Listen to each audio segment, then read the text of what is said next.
Sound asleep on her couch, a woman woke up to find an intruder in her home. Dressed in red tights and an oversized red shirt, the man had come in through an unlocked door and sexually assaulted her.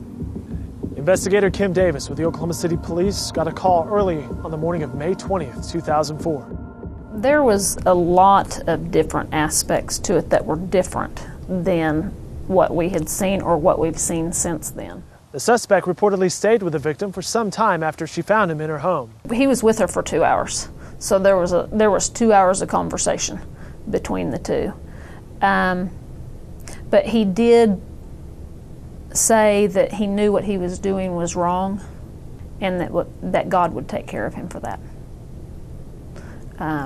That was something that stood out to me. I haven't worked one where somebody has made a comment about God and the fact that they know what they're doing is wrong. The man rummaged through the woman's jewelry, taking only the items that didn't mean anything to her. He was trying to maintain a quote-unquote nice guy approach. Criminologist Dr. Shauna Cleary is familiar with these types of crimes. His reason for raping is to reassure himself of his masculinity. And the reason I know that is because of a combination of his verbal behavior with the victim, his physical behavior with the victim, and his sexual behavior with the victim.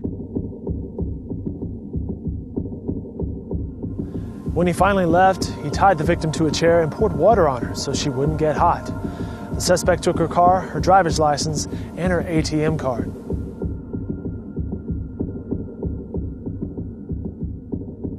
Police found the victim's vehicle abandoned near Northwest Highway in Classen.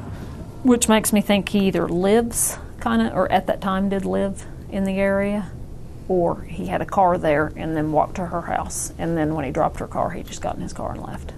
The victim told investigators his movements were fast and agile. He's an athlete. He's an athlete. She said he was small, he was very fast, he was cat-like in his movements. He was very muscular. She said in there that she felt like he had no body fat. I think he's an athlete. And that tells you a lot about him right there. She also said her attacker was covered from head to toe.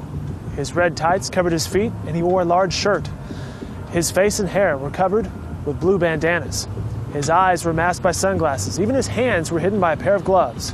He may have wanted to look so different that would have been something that would have affected her behavior. It would have been so off-putting.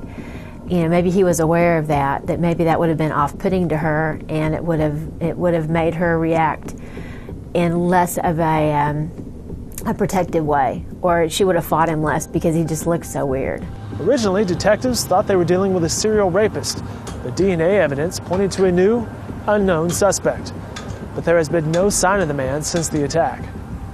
Once somebody violates that and you're attacked in your own home, you can never feel safe, ever again. And that's been taken away from her. And the least I can do is find out who did it. And I want it solved.